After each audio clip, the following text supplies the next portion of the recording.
Au niveau international, on parle beaucoup du réchauffement climatique, mais ici, on a l'impression que cela est une utopie.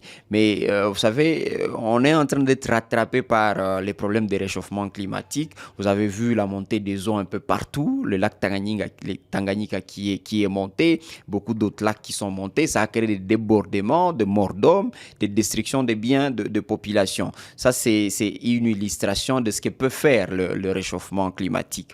Mais qu'est-ce qu'on fait pour éviter ce réchauffement climatique? C'est justement garder notre environnement sain.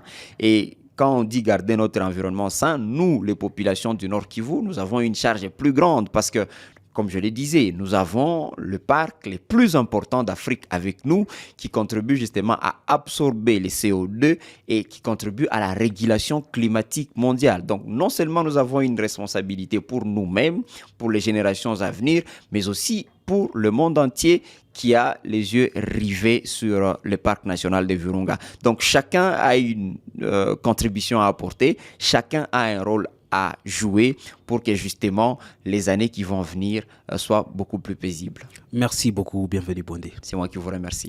Je rappelle que notre invité, c'est le chargé des communications du parc national de Virunga.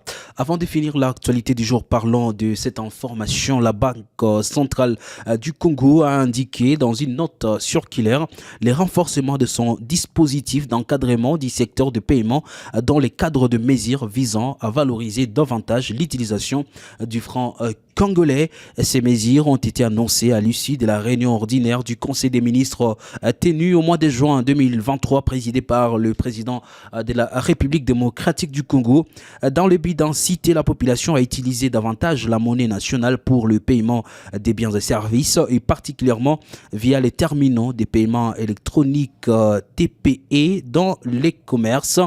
En conséquence, la BCC exige de toutes les institutions financières de reconfigurer leur TPE pour qu'ils n'acceptent que la monnaie nationale. Cette mesure vise donc à stabiliser l'économie et à réduire la dépendance aux devises étrangères. Ça sera tout pour l'actualité du jour. Messieurs, dames, merci à vous de l'avoir suivi.